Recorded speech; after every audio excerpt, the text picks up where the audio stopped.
자, 이제 3교시까지 왔습니다. 3페이지 보시면 제2절 용어의 정의 출발했고, 용어의 정의는 반드시 암기하셔야 됩니다. 이렇게 요구했습니다. 먼저 공부했던 것, 공인중개사라는 정의가 뭐죠?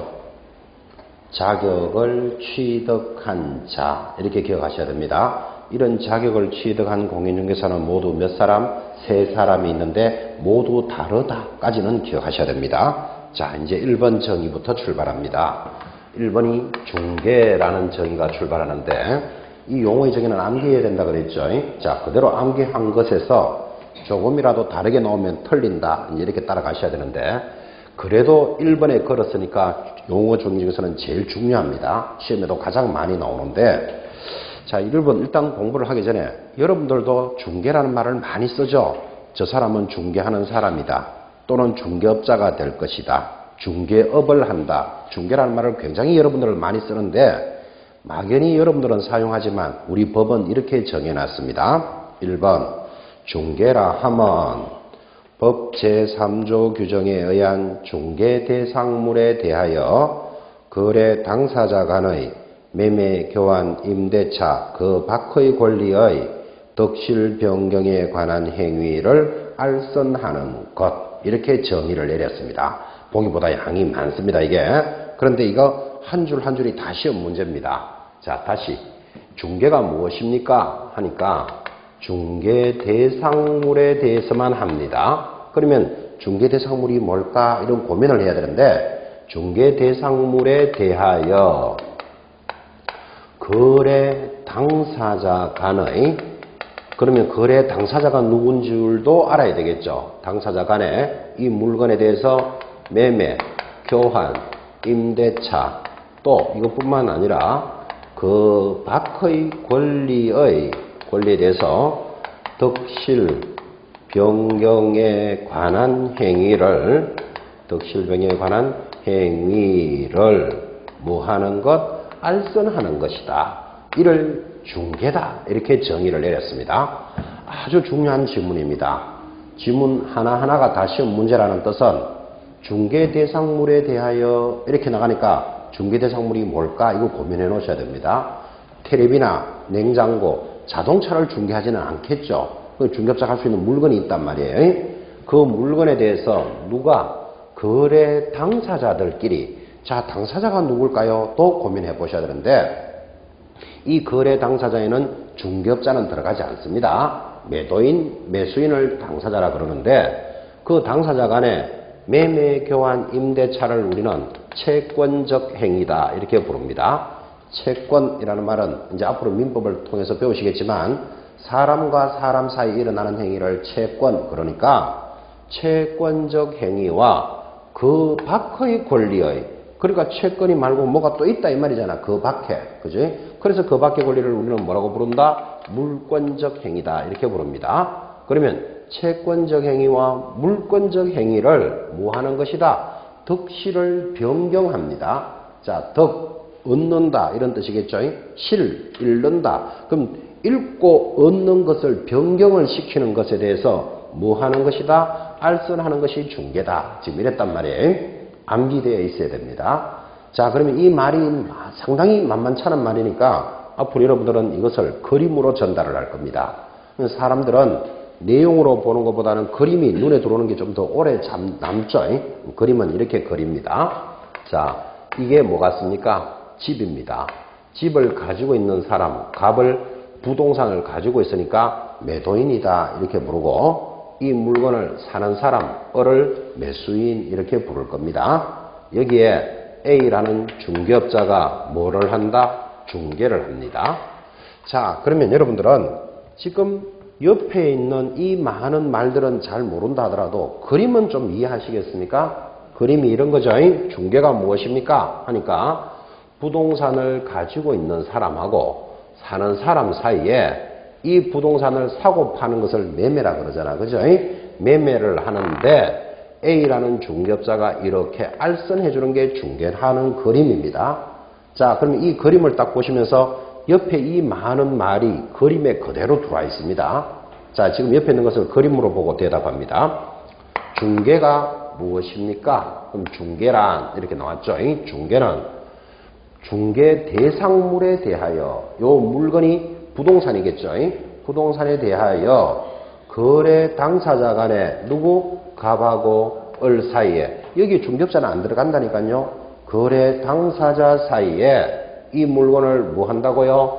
매매도 하고 교환도 하고 임대차도 하는데 우리는 이거를 채권적 행위라 부르고 채권적 행위뿐만 아니라 그 밖의 권리도 있어. 이 그 밖의 권리의 덕실이 서로 바뀌는 것에 대해서 어떻게 바뀌는가 하면 이 매수자가 대금을 납부하면 이 사람의 소유권이 이쪽으로 넘어오게 되죠. 그 소유권이 넘어오는 것을 뭐라고 부른다? 매매라 이렇게 부른다니까요. 그렇게 덕실이 바뀌는 것을 알선해 주는 것, 이를 중개라 한다.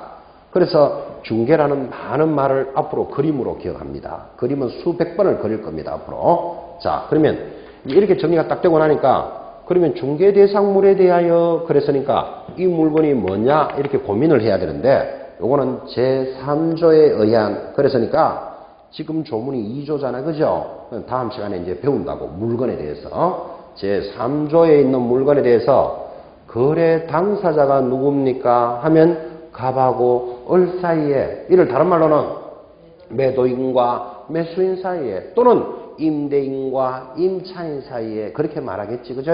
당사자 사이에 매매, 교환, 임대차를 채권적 행위라 부릅니다. 채권적 행위와 그 밖의 권리, 그리고 채권 말고 또 뭐 그 밖에 또 있다 이 말이에요. 그래서 상대적인 개념에서 물권적 행위라고 부르고 물권적 행위의 덕실 변경에 관한 행위를 알선하는 것이 중개다 이랬습니다.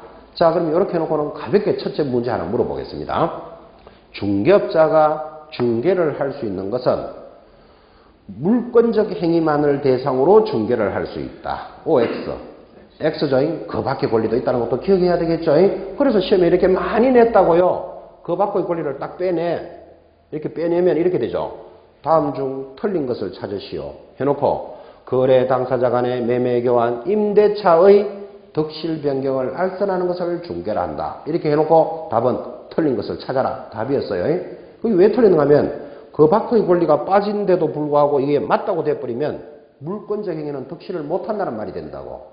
그래서 그렇게 이해하면 좋고 이해 안 하면 무조건 암기해놔야 돼.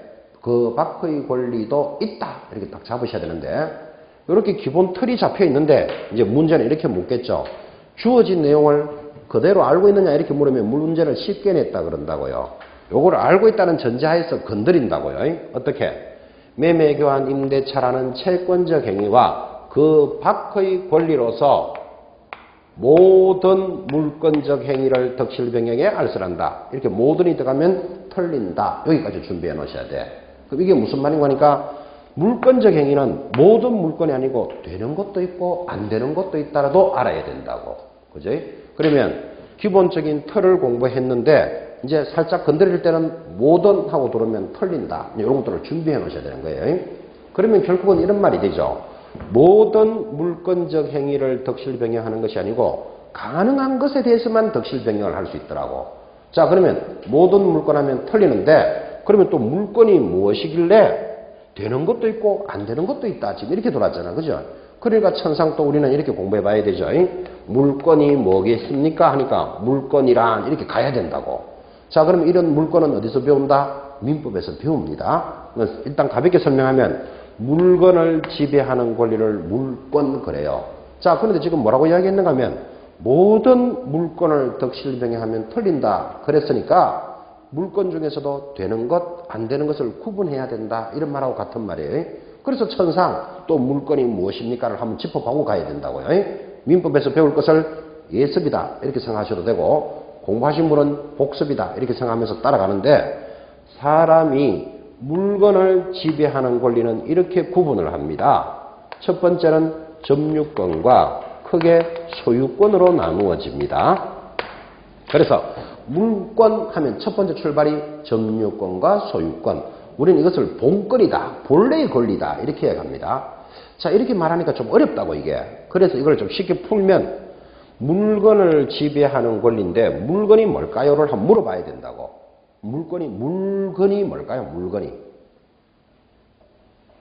지금 물권이라는 말은 물건을 지배하는 권리라 그랬잖아요. 사람이 물건을 지배하는데 물건이 뭘까요? 하면 말 그대로 모든 물건이 물건입니다. 자, 예를 들면 책도 물건이고 안경도 물건이고 볼펜, 책상, 걸상, 모자 전부 물건이죠. 그 물건을 지배하는 권리라니까요. 그럼 그런 물건을 지배하는 권리는 점유권과 소유권에서부터 출발한다는 말은 많은 물건 중에 하나만 이야기합시다.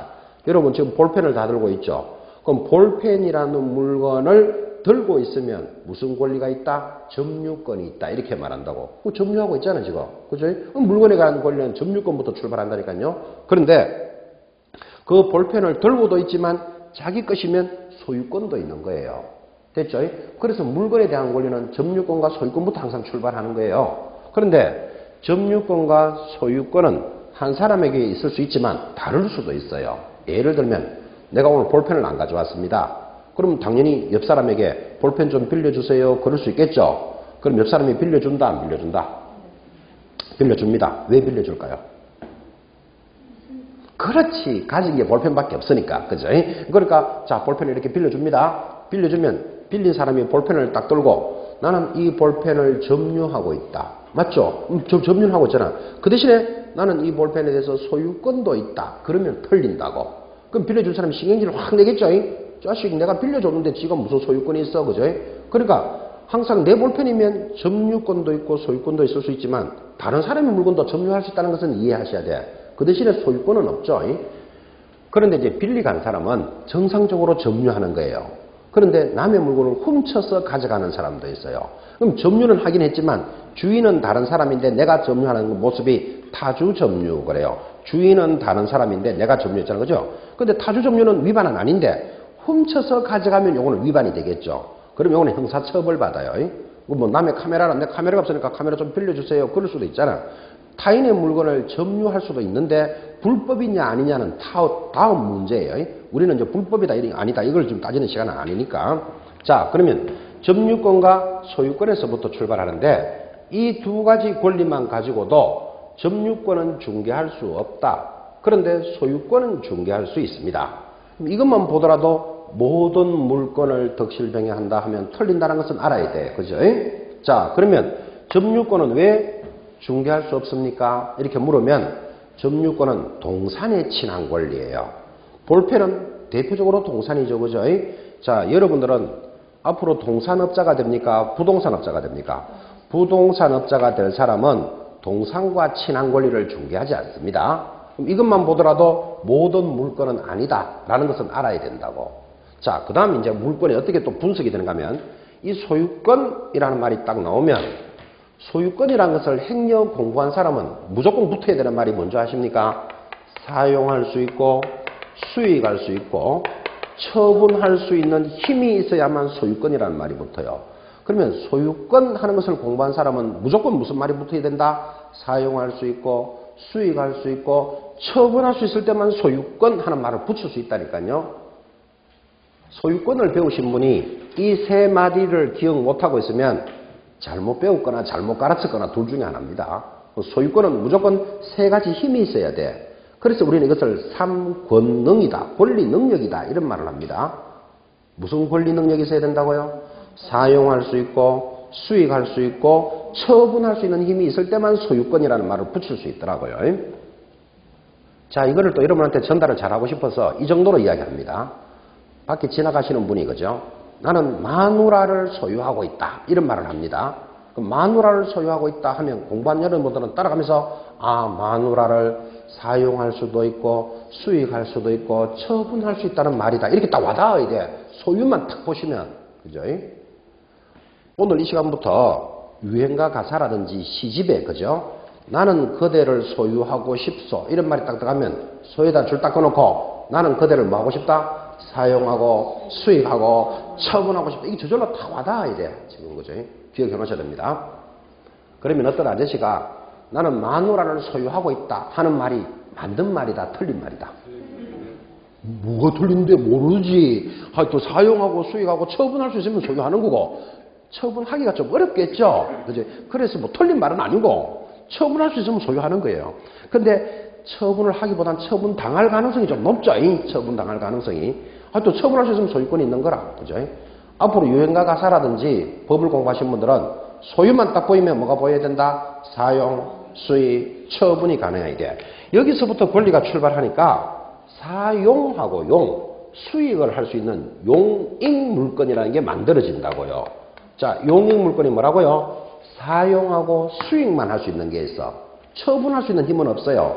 대표적인 게 전세권, 지상권, 지역권이라는 권리가 있다. 자, 그러면 우리는 지금 권리를 설명하는 시간이 아니고 중개가 되나 안 되나 지금 이렇게 왔단 말이에요. 이때 용익 물건은 모두 중개할 수 있다. 그럼 용익 물건은 모두 중개할 수 있으니까 전세권도 되고 지상권도 되고 지역권도 된다 하는 데는 이의가 없죠. 자, 그러면 지금 지상권이 뭐다? 전세권이 뭐다를 설명하는 시간이 아니고 중개가 되나 안 되나를 따라가고 있다고요. 그 다음 처분할 수 있는 권능을 우리 물건에서는 담보물건이다 이렇게 불러요. 처분할 수 있는 힘을. 그 담보물건에는 대표적인 게 유치권, 질권, 저당권이라는 권리가 있는데 이 중에서는 저당권만 된다라고 이거는 판례가 인정해주는 권리예요. 자, 그러니까 이제 어떤 문제가 만들어졌는가 하면 점유권 중개할 수 없다. 유치권 안 된다. 질권은 안 된다. 그 안 되니까 이거를 모든 물건을 덕실병행한다 하면 털린다. 지금 이렇게 온 거예요. 자, 그러면 되는 권리, 안 되는 권리를 따라가는데 그럼 왜 이것들은 안 됩니까? 이렇게 물으면 동상과 친한 권리예요. 그래서 동상과 친한 권리는 중개업자가 중개할 수는 없다. 그럼 정리가 됐는데 당연히 이렇게 정리를 했으니까 11회 때 이런 문제를 물었죠.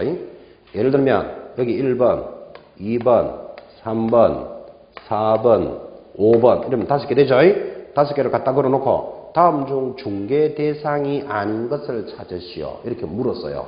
답이 몇 번? 4번 유치권. 이렇게 정리된 사람들은 이런 문제를 못 풀어내면 이상한 당신이 된다고. 그죠? 중개 대상이 된다, 안 된다 이렇게 들어옵니다. 그래서 중개할 수 있는 물건이 정리되는데 이 11회 때 이렇게 정상적으로 문제가 나왔고 답은 4번에 대해서 이유가 없었는데 이 문제 한 개를 틀리신 분이 이 제기를 합니다. 이 유치권은 동상과 친한 권리이기 때문에 안 되지만 부동산에도 유치권이 설정될 수 있는데 왜 중개할 수 없다고 말하느냐 하고 시험기간에 이의를 제기하니까 이의를 제기하면 보통 1년 뒤에 결과가 나와요. 그때 제시된 결과가 어떻게 되는가 하면 유치권을 설정하는 것은 중개할 수는 없다. 그런데 판례가 유치권을 양도하는 것은 중개해도 된다. 이렇게 판례를 톡 내리니까 유치권 하나만 가지고는 될 수도 있고 안 될 수도 있잖아. 그래서 그 문제는 잘못됐으니까 다 맞다 해주라. 이렇게 이제 1년 뒤에 결과가 나온 적이 있어요. 그래서 이제 조금 심화학습으로 유치권이 안 된다라고 알아서 손해볼 일은 없다. 그런데 조금 더 심화하기를 유치권의 설정은 안 되지만 양도할 수는 있다까지 알면 이제 이뻐 죽겠다. 여기까지 이제 판례를 공부하시는 거예요. 그죠? 여기까지는 천천히 하셔도 돼요. 이건 뭐 아주 급한 내용도 아니기 때문에. 자, 그러면 이렇게 정리한 내용에서 전체적으로 여러분들이 배우실 수 있는 것, 모든 물건을 덕실병행한다 하면 털린다. 이거는 잡아야 되고 되는 물건도 있고 안 되는 물건도 있다. 왜 안 됩니까 하면 동상과 친한 권리. 그래서 권리가 물건에 대한, 볼펜도 분필도 물건이죠. 이런 물건에 대한 권리는 항상 무엇에서부터 출발한다? 점유권 그리고 소유권에서부터 출발한다. 이게 제일 중요한 부분이에요. 그래서 이거는 이것을 본래의 권리라고 부른다니까. 물건에 대해서 본권 이렇게 부른다니까. 그죠? 그리고 소유권만 나오면 기억해야 되는 것. 마누라를 사용할 수도 있고 수익할 수도 있고 처분할 수 있다는 말이 연결이 돼 있어야 된다고. 그래야 이제 물건들이 쫙 풀리기 시작한다고요.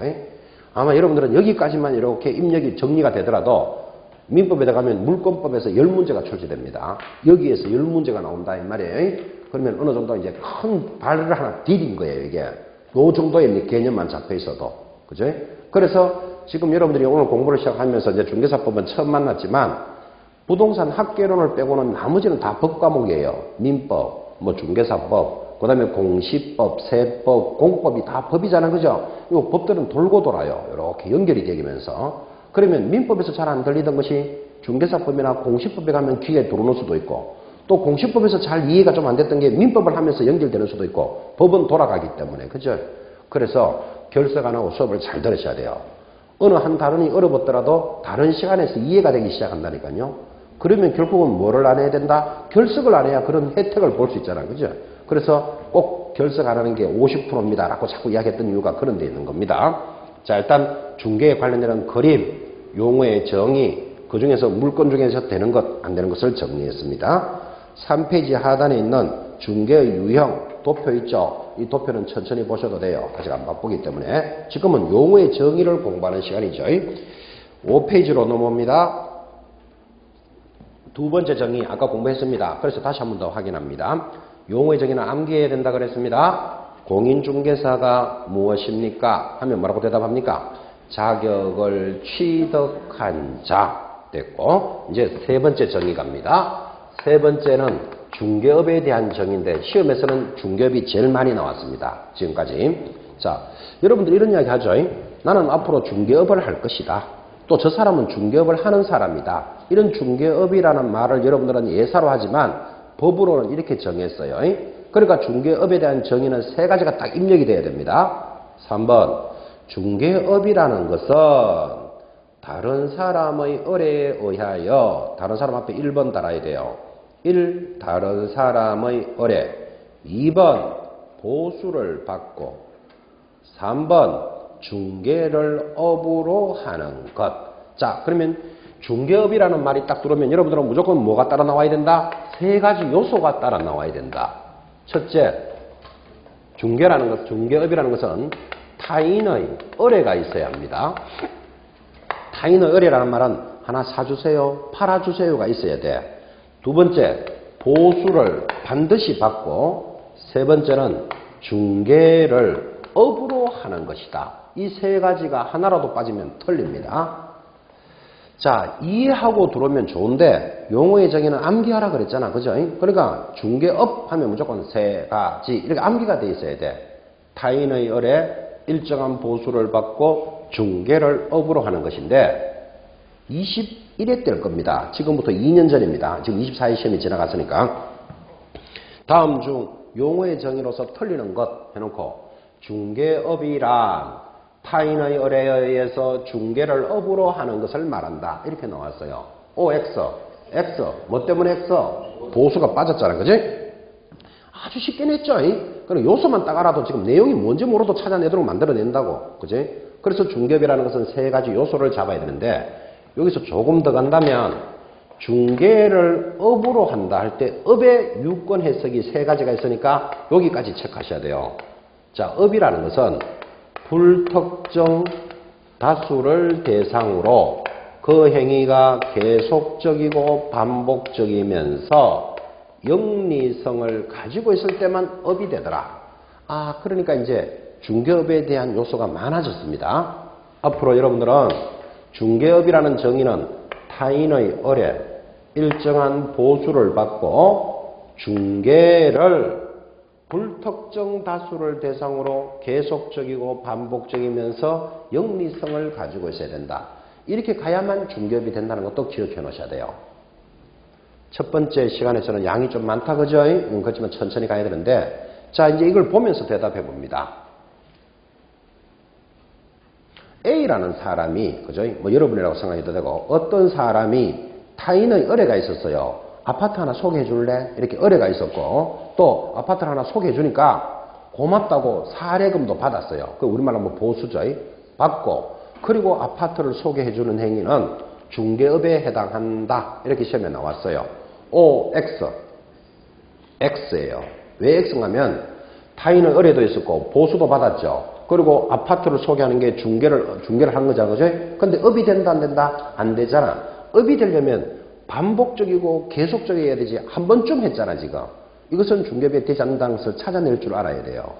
그러면 업이라는 요소를 기억해야 된다니까요. 불특정 다수를 대상으로 계속적이고 반복적이면서 영리성이 있어야만 업이 되는 거예요. 자, 그럼 이러면 이게 중개업이 될까요 안 될까요? 사례 문제 이렇게 나와요. A 주식회사에서는, 그럼 A 주식회사 하니까 좀 어려우니까 막 코롱 주식회사에서는 이렇게 하죠. 코롱 주식회사에서는 무주택 사원들, 그 무주택 사원 있겠죠? 를 대상으로 아파트를 임대 알선해주고 일정한 수수료를 받았다. 코롱 주식회사는 중개업을 했을까요? 안 했을까요? 해당되지 않는다. 왜 안 된다? 영리성이 아니잖아. 이 코롱주식회사가 했는 것은 복지후생 차원에서 했지 무슨 수수료 받고 돈 벌려고 소개해주는 거 아니겠죠. 그럼 같은 아파트를 소개해주고 수수료를 받았더라도 그 행위가 영리성이 없으면 이거는 중개업이 되지 않는다는 것을 판단할 줄 알아야 돼. 근데 이거 쉽지 않습니다. 그러니까 이제 이런 것들은 일정한 이론이 되고 나면 이거는 된다 안 된다 된다 안 된다를 자꾸 연습을 해야 돼. 그죠? 이제 그렇게 훈련할 거예요. 그래서 일단 여러분들은 중개업에 대한 요소가 있어야 된다는 것은 알아야 돼. 그죠? 세 번째 요소 있습니다. 자, 네 번째 정의, 중개업자라는 정의가 들어오는데 원래 여러분들은 중개업자가 만날 가능성이 높습니다. 왜 높다고 이야기하는가 하면 지금 용어의 정의는 해마다 시험 나오는 데서 원래도 정의가 나왔지만 중개업자를 한번 물을 때가 돼 간다고 지금 여러분들은 그죠? 그래서 특별히 중개업자를 잘 봐야 되는데 자, 중개업자도 여러분들은 너무나 잘 알잖아요. 저 사람 중개업자다. 나는 나중에 중개업자가 된다. 이렇게 말할 때 중개업자는 여러분들은 막연하게 알지만 법으로는 이렇게 정했어요. 자, 중개업자가 뭡니까? 그러니까 첫째 줄에 이 법에 의하여 사무소 개설 등록한 자를 말한다. 그게 줄 닦았습니다. 자, 다시 이야기합니다. 이제 중개업자가 무엇입니까? 하고 물으면 뭐라고 대답해야 된다고요? 사무소를 개설 등록한 자다. 여기서 등록이라는 말이 중요한 거예요.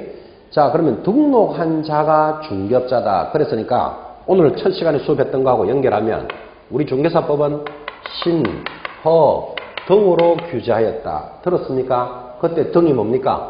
등록이죠. 그러면 등록한 자가 중개업자예요. 그럼 이걸 옛날 말로 하면 어떤 말이다? 허가를 받은 자가 중개업자예요. 자, 그러니까 등록한 자가 중개업자니까 여러분 이 말을 알아들었는지를 이렇게 물어보는 거예요. 여기 중개사무소가 하나 있다고 칩시다.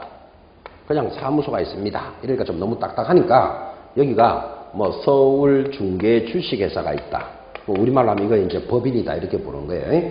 서울 중개 주식회사에 가보니까 사장님 한 사람 있겠죠. 뭐 부사장도 있고 실장도 있고 뭐 소장도 있고 뭐 여러 직원들이 있습니다. 과장도 있고. 자, 그러면 어떤 서울 중개 주식회사라는 사무소에 들어가 보니까 여러 사람들이 일을 하는데 여기서 이해하신다면 여기서 중개업자는 몇 사람일까요? 중개업자는 딱 한 명이에요. 한 명. 등록한 자. 그럼 우리는 이 등록한 자를 보통 뭐라고 부른다? 사장이다 이렇게 부르겠지. 그죠?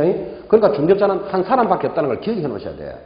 그런데 이거를 대충 공부한 사람들은 또는 공부를 안 한 사람들은 중개사무소에 가면 여러 사람의 직원들이 있잖아요. 거기 사장도 있고 소장도 있고 실장도 있고 여러 사람이 있는데 그 사람은 전부 다 중개업자다. 이렇게 대답하는 사람이 너무너무 많아.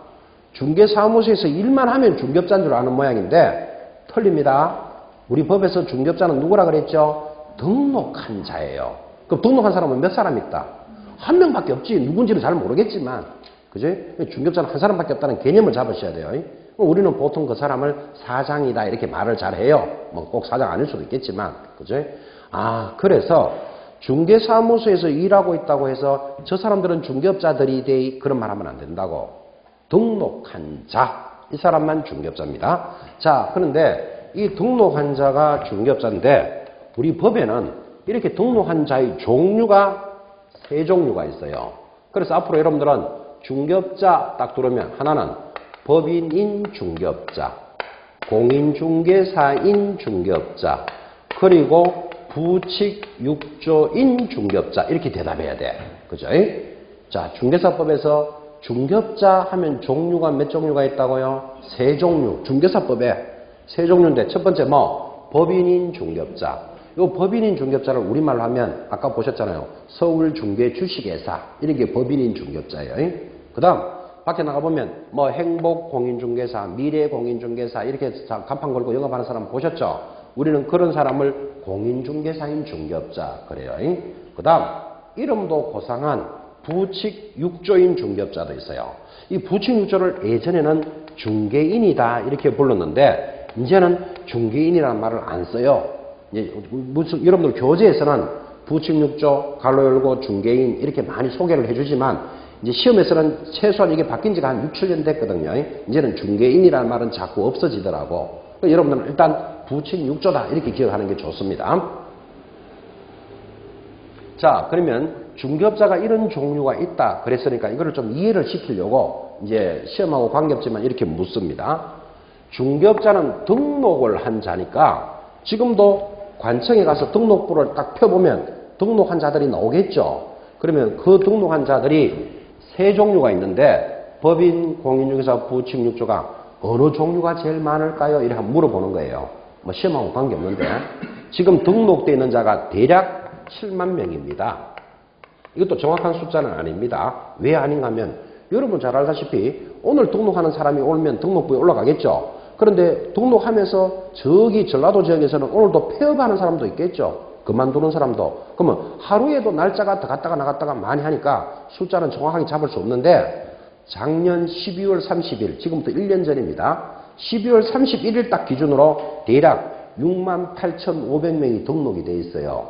그러면 지금 그 숫자가 많이 바뀌니까 그냥 대충 7만 명이다 이러는 거예요. 자, 그러면 7만 명이 등록돼 있는데 그 중에서 어느 종류가 제일 많을까요? 이렇게 물었다고. 그래, 여러분들이 한번 감각을 잡아보라고. 그죠? 누가 제일 많을까요?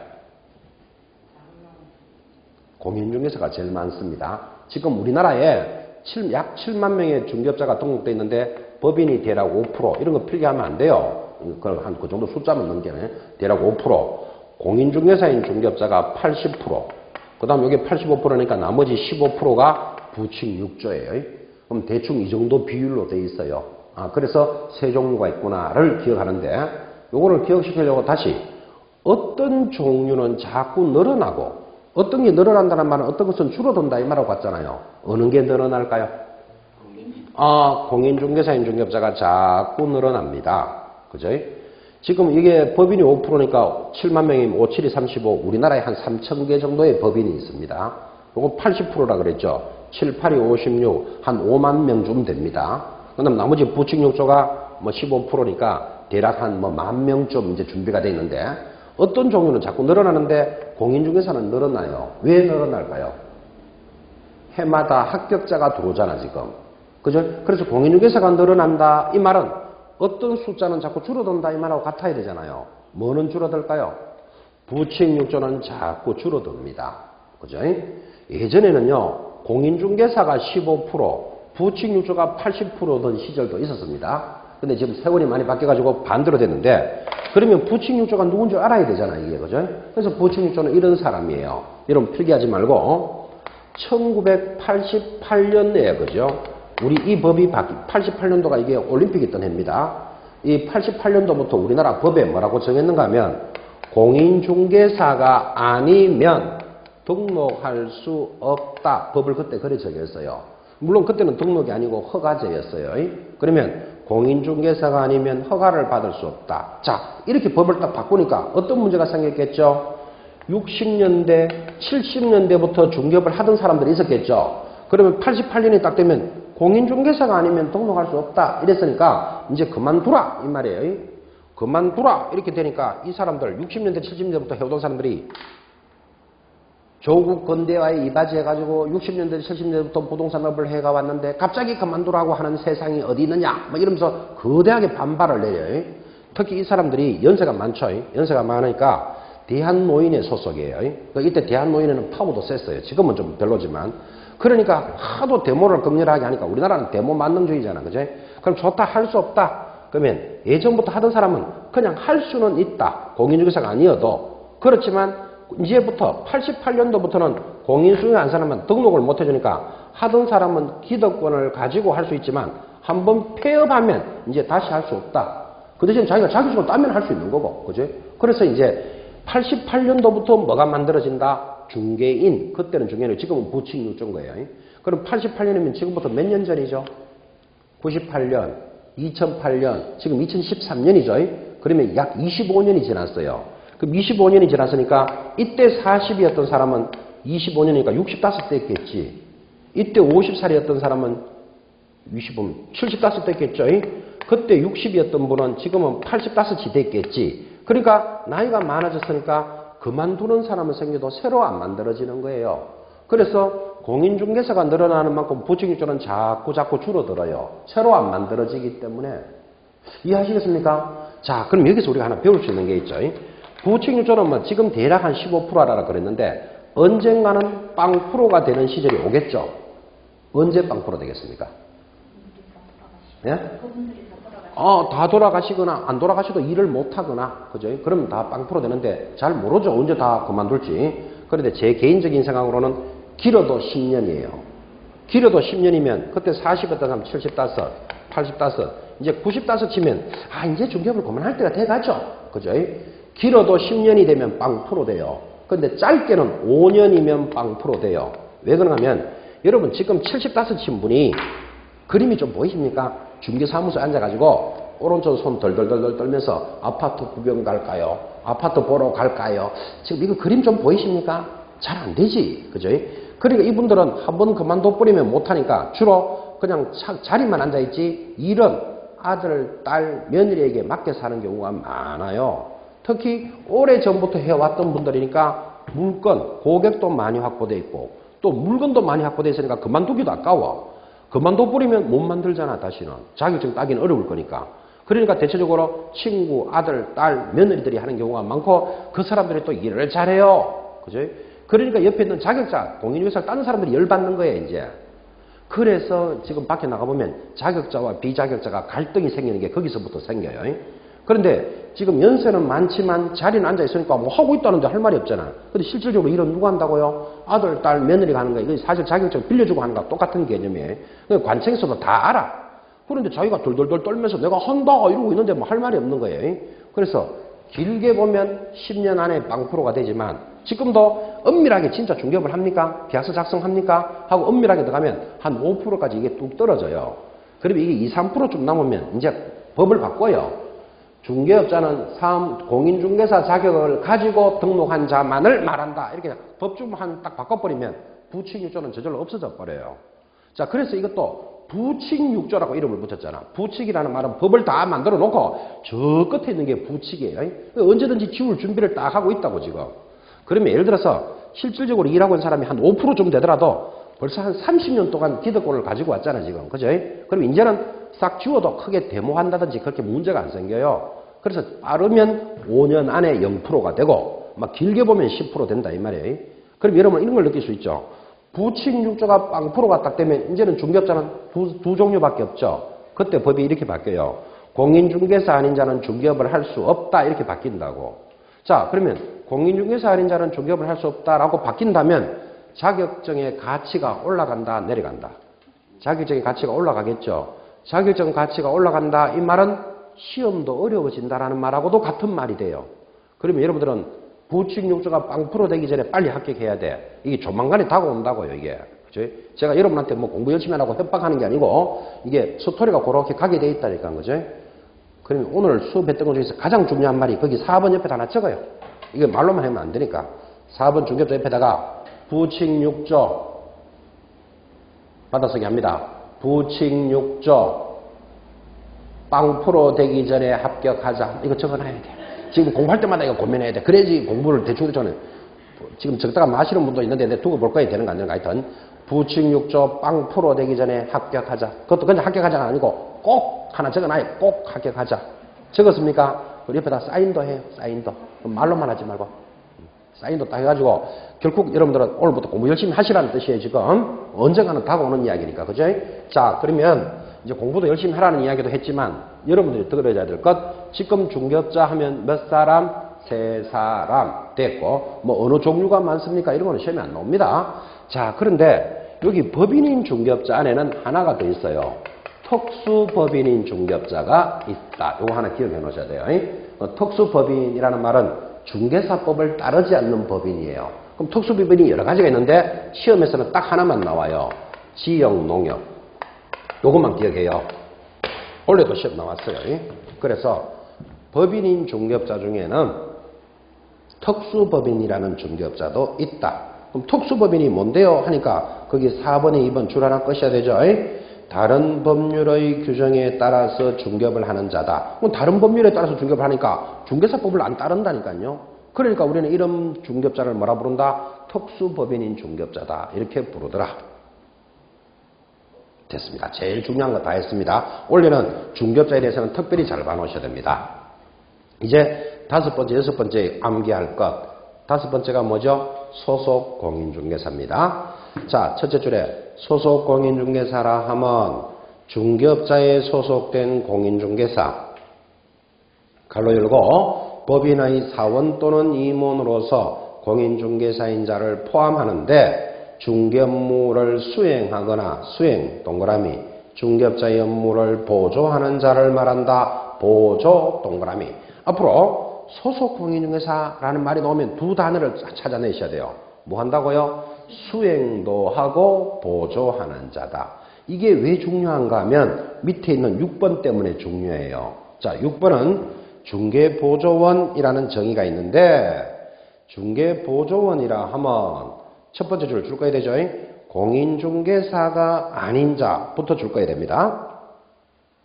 공인중개사가 아닌 자로서 중개대상물에 대한 현장 안내 및 일반 서무 등 중개업자의 업무와 관련된 단순한 업무를 무하는 자다. 보조만 해야 돼. 보조의 동그라미. 자, 여기 보조에는 수행이라는 말이 있다 없다? 없죠. 요거 두 가지를 구분해 하셔야 돼. 그죠? 자, 다시. 이 많은 말들을 암기하면 제일 좋지만 암기 다 하기가 쉽잖아요. 그러니까 핵심 단어를 알아야 돼. 소속 공인중개사 하면 뭐를 기억할 것? 수행도 하고 보조하는 자. 됐습니까? 그 다음 중개보조원 하면 기억해야 될 거. 첫 번째 줄 공인중개사가 아닌 자부터 기억해야 돼요. 공인중개사가 아닌 자로서 단순한 업무를 보조만 하는 자입니다. 자, 일단은 이제 오늘 기본적인 수업이니까 기본적인 것만 이야기했는데 조금 더 어렵게 가면 거기 단순한 업무를 보조한다 할 때 단순한 업무가 뭘까요? 지금 중개보조원은 단순한 업무만 보조한다 했고 보조에 동그라미 했잖아요. 그럼 단순한 업무가 뭡니까? 하니까 어떤 사람이 출근해가지고 커피 끓이고 창문 열고 밀대 들고 청소하는 것을 단순한 업무다. 그렇게 대답하면 내년에 다시 만납니다. 지금 거기 단순한 업무의 설명이 이렇게 돼 있잖아요. 현장 안내 및 일반 서무를 단순한 업무라 보는 거라. 그러니까 현장을 여기 와서 이 아파트 구경하시겠습니까? 이 땅을 보시겠습니까? 중개보조원은 거기 안내까지 해도 된다고. 근데 거기서 오버해가지고 안내를 하고 물건에 대해서 확인 설명을 할 수 있다. 이러면 틀린다고 지금. 그래서 단순한 업무도 기억해 놓으셔야 돼요. 뭐라 그랬죠? 현장 안내 및 일반 서무. 커피 끓이고 창문 열고 밀대 들고 청소하는 것을 말합니다. 그러면 또 느낌 오기 시작합니다. 지금 행정, 일반 서무 등 현장 안내를 단순한 업무라 하더라. 오늘은 여기까지만 정리합시다. 그리고 한 장 넘기시면 다음 주에는 중개대상물의 범위, 이제 중개업자가 할 수 있는 물건에 대해서 공부하도록 그렇게 관리하겠습니다. 아까 출발할 때 이랬죠. 중개대상물에 대해서 중개를 하는데 이 중개대상물은 법제 3조에서 제시하는 거다. 그럼 3조에서 제시하는 물건에 여러분 알다시피 뭐 자동차나 비행기, 텔레비, 냉장고, 보험 이런 걸 중개하지는 않겠죠. 중개업자가 할 수 있는 물건에 대해서 정리를 하는 시간을 가질 겁니다. 오늘 첫날 여기까지만 마무리합시다. 자, 이제 오늘 첫 대면을 여러분하고 이렇게 마무리를 했는데 오늘 아마 한 3시간 동안 많은 이야기를 했습니다. 근데 그 많은 이야기들이 뭐 신호등이니 또는 뭐 공인중개사는 자격을 취득한 자니 또 관련되는 내용들을 많이 이야기했지만 그 많은 말들이 다 중요한 게 한마디가 이겁니다. 앞으로 결석하지 말고 끝까지 갑시다. 이게 여러분들이 합격의 첫 길입니다. 이게 지금 했던 수업을 계속 반복해 나갈 겁니다. 그죠? 그렇게 뵙고 다음 주에 제3조부터 정리합니다. 고생하셨습니다.